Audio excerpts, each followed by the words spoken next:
week 2 of the fantasy football season, and here's the top 20 quarterbacks I'm ranking this week. Number 1, Lamar Jackson of the Baltimore Ravens. This week, a great matchup versus the Vegas Raiders, where their defense looks like it's going to be a down year for them. Lamar went out last week, had a monster performance in a tough loss at the Kansas City Chiefs, and this week versus the Raiders in the home opener for this Baltimore Raven team. Even though I know Jackson missed practice early in the week, he's going to go out there, I believe, and have a big performance. Number 2, Josh Allen of the Buffalo Bills. So Josh Allen picking up where he left off last season. I know the weapons are a downgrade a little bit in the offense this year, but week 1 he went out there 4 touchdowns, over 30 fantasy points for Josh Allen. I know the left hand banged up a little bit, but he's fine, and he's going to play this week Thursday Night Football at the Miami Dolphins, a team he's very familiar with, and he's had some success in some ball games he's been off. But this week, I think Allen goes out there once again and has a good performance with his running ability and big arm and ways to get wide receivers open. He's a top quarterback weekly and a top quarterback that was drafted in fantasy leagues. Number 3, Jalen Hurts of the Philadelphia Eagles. So it was a mixed bag of results for Hurts in week 1, especially with Saquon Barkley going out there and having a monster game, over 30 fantasy points. But Jalen Hurts, he could do it all.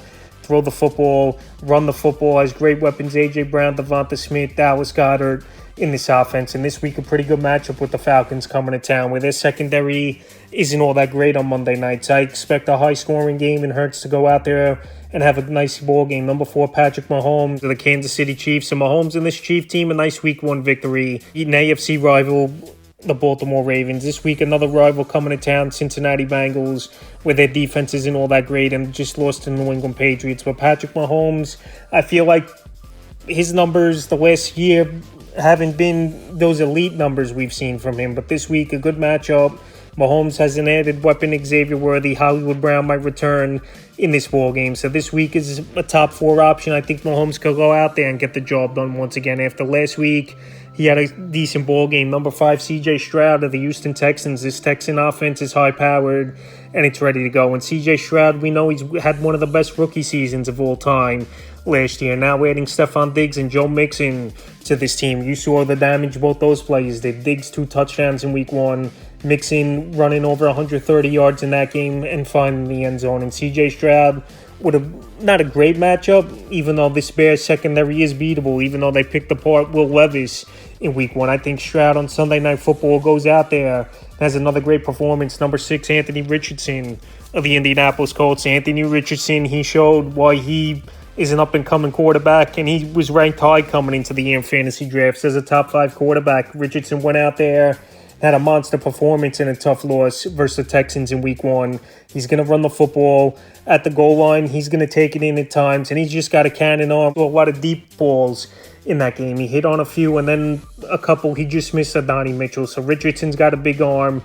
This Packers secondary is definitely beatable. We saw in week 1 the Eagles go up and down the field versus them, especially giving up a 67-yard touchdown to A.J. Brown. And I think Richardson has a good game going into Lambeau this week. Number 7, Jaden Daniels of the Washington Commanders. So Jaden Daniels, he might be high on my list to some people, but I think Jaden Daniels, especially in this matchup versus the New York Giants, he goes out there and has a great performance. And these running quarterbacks, obviously, they're going to have more upside. And just your typical in-the-pocket passers. And Daniels, we saw it in week 1, where he went out there and had some performance, was Jaden Daniels. He had over 25 fantasy points. He ran the football a whole lot, 2 rushing touchdowns in that game. I know Terry McLaurin, he didn't do much in that game. Austin Eckler did have 50 yards receiving, but Jaden Daniels in a great matchup, and with his athleticism and his poise in the pocket of making nothing into something, I think this week he has a great performance. Number 8, Brock Purdy of the San Francisco 49ers. So a good matchup on paper for Brock Purdy this week here at the Minnesota Vikings, where his Viking defense definitely showed up in week 1 and had a great ball game, no doubt about it, versus the New York Giants. But Brock Purdy, he's got a full arsenal of great weapons. Deebo Samuel, Brandon Ayuk, even though he definitely looked rusty in week 1 victory versus the Jets, George Kittle, and we'll see if Christian McCaffrey comes back. But if he doesn't, it's not a big deal. Jordan Mason showed he's very capable of being a 3-down back, especially versus one of the better defenses in the league versus the New York Jets. So this week with a good matchup indoors in Minnesota, I think Purdy bounces back with a good performance, where in week 1 it was more the running game and Purdy just making the plays when he needed to. Number 9, Dak Prescott of the Dallas Cowboys. So Dak Prescott, it was a down game, no doubt about it. But the Cowboys rolled in with a 33-17 victory at the dog pound in Cleveland. And Dak just didn't have to do much. The defense got the offense in good position. And Brandon Aubrey hit multiple field goals in that game. But this week in a matchup versus the New Orleans Saints, where I think their secondary is beatable. I know the Saints went out there. They won 47-10 in that ball game versus the Carolina Panthers. But this Cowboy offense is a good offense, and I think Dak Prescott and CeeDee Lamb, they got to just get it going once again in this game. I think Lamb, he wasn't all the way in game shape, obviously holding out all the training camp, and I think this week he'll be more prepared, and he'll put some points on the board. 10, Kyler Murray of the Arizona Cardinals. So Kyler Murray this week, pretty decent matchup. Los Angeles Rams coming to town. Murray's got great weapons, Trey McBride, Marvin Harrison. I know those guys didn't do much in week one, but it's tough for me to believe they're going to be shut down 2 weeks in a row. And Kyler Murray's always going to have that rushing upside where we saw last week he had over 50 yards rushing. So Kyler Murray, he's not the greatest of a real-life quarterback, but in terms of fantasy football, he's going to get the job done with his legs. This week, a good matchup versus the Rams where we saw up and down the field the Detroit Lions go in the majority of that game. And I think Murray bounces back after he had a mid-performance last week. For 11, Joe Burrow of the Cincinnati Bengals. So Joe Burrow, week one, it was a disaster for this Bengal team. And Joe Burrow, he just didn't do much. He didn't have double digits in that game. I don't see it happening 2 weeks in a row, but it definitely is a tough matchup versus at the Kansas City Chiefs, even though Burrow's had a great track record, especially beating the Chiefs in an AFC championship game a few years ago. Hopefully T. Higgins returns to the lineup. That's definitely a big upgrade. Jamar Chase, we know, was under the weather, not 100%. And also Jamar Chase, for the majority of training camp, he didn't participate in practice. So this week at Kansas City, this Bengal team knows they got to go out there and put in a good effort. And I think Joe Burrow's up for the test and definitely will have a better game than he did in week one. Number 12, Tua, and the Miami Dolphins. So when you got a great offense with Tyreek Hill, Jalen Waddle, he's got a great arm. He's going to be amongst the league leaders once again, I believe, in passing yards with those burners at the wide receiver position. I know he's not going to get any rushing yards as Tua. That's just not his game, especially with the concussion history. But this week versus Buffalo in a division matchup with two familiar teams going at it, I think Tua goes out there once again. Top 12 performance. Number 13, Justin Fields of the Pittsburgh Steelers. So this week the matchup isn't all that great. It looks like Fields is in line for a second start, where Russell Wilson isn't 100% with the calf injury, and the Steelers went out there and they won the ball game. So I know Fields, he's got the running ability. Any given week, he could run anywhere from 80 to 100 yards is Justin Fields. But this week, this Denver Bronco defense, I think, is a pretty decent unit.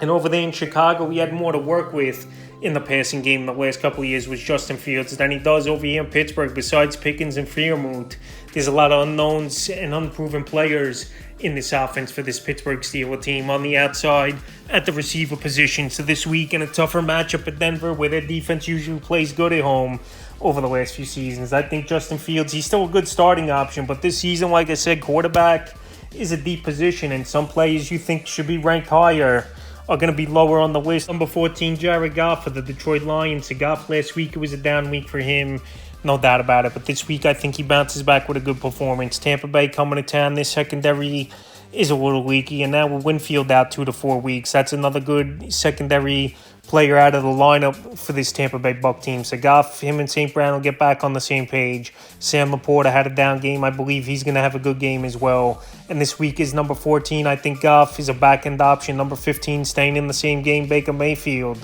of the Tampa Bay Buccaneers. So Baker Mayfield, we know, went out there last season, had a great year, got the $100 million contract.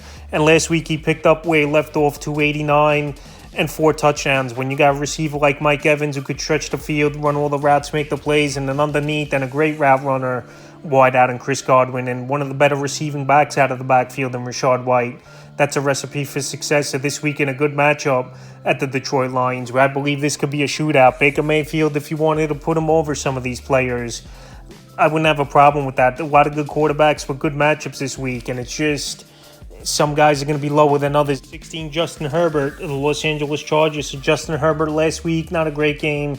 It was more the running game, and I know he's limited with the weapons he has a little bit. Quentin Johnson, Ladd McConkey, who had a touchdown in his debut, and also Joshua Palmer. But this week, a good matchup with the Carolina Panthers. And Herbert's more of a second quarterback to start in your lineup than a quarterback who's going to go out there and be a top 12 option, I believe. Even though this week he could go out there and have a monster game at the Panthers, who can't stop anyone, where we just saw Derek Carr go for 200 yards and 3 touchdowns. So this week with a good matchup, I think Herbert could go out there and put in a decent performance. Number 17, Matthew Stafford, Los Angeles Rams. Matthew Stafford, him and Cooper Kupp are back on the same page. Huge loss, though. Puka Nacua out at least a month with the knee injury. And Matthew Stafford, we know, has a big arm and he's a gunslinger. He's going to get his turnovers at times. And then there's times he's going to go out there and make the big plays. And he got a lot of people involved. And that's what Stafford does. He spreads the field. He's going to get a lot of passing yards most weeks. And this week in a matchup versus the Cardinals, a team he's very familiar with throughout his NFL career, I think Matthew Stafford goes out there at Arizona and has a big ball game. Number 18, Aaron Rodgers of the New York Jets. Aaron Rodgers, it wasn't a great game for him, but he made some good throws, and it was a tough matchup to come back off the Achilles and out all last season to go into San Francisco and really put up huge numbers. So this week in a matchup where it's still a little tough on paper, we saw Tennessee shut down the Chicago Bear offense in week 1. I think Aaron Rodgers still could go out there, have a good performance for this New York Jet team. And Allen Lazard, he's reemerged again for this Jet team. We know they got Breece Hall, Garrett Wilson, 2 great weapons. And if Mike Williams gets off a snap count, he could go out there and make an impact as well, especially as a deep ball threat. So I think Aaron Rodgers this week, as a decent back-end option, especially in 2 quarterback leagues, is a player that cracks the top 20. Number 19, Caleb Williams of the Chicago Bears. So maybe I'm down on Caleb Williams more than other people. And I know it was only 1 week. I know it was a tougher matchup versus Tennessee. But this week, it's not a great matchup. Well, I know Houston gave up 27 points in week 1 to Indianapolis. But Indianapolis, obviously Anthony Richardson, he's played in this league. He's got a big arm and can make things happen with his legs. And Caleb Williams, he missed a lot of throws in week 1. Keenan Allen, he's already not 100%. And it just seemed like Caleb Williams, he wasn't in sync with his wide receivers. And this Bear offense had problems at the offensive line as well. So this week, Sunday Night Football, all eyes are going to be on Caleb Williams. Maybe I'm wrong and he goes out there and has a great game. But this week, I think the ceiling's low, especially when last week I thought he had a good matchup on paper. So this week, Caleb Williams in 2 quarterback leagues is a back-end option. And the 20th and final quarterback I'm ranking is Geno Smith of the Seattle Seahawks. So Geno Smith had a decent week 1 in the victory versus the Denver Broncos. This week, not a horrible matchup in New England, but the Patriots defense has definitely improved this season from last year, where they held Cincinnati down to 10 points. I know Chase wasn't 100%. I know T. Higgins, he was out in that ball game, but Geno Smith, he don't have much upside, even though they have great weapons. And this season, this quarterback position is loaded where, like I said early in the video, some quarterbacks who you thought would be higher are going to be lower and vice versa. So right now, Geno Smith cracks the top 20. So that's the top 20 quarterbacks I'm ranking for week 2 of the fantasy football season.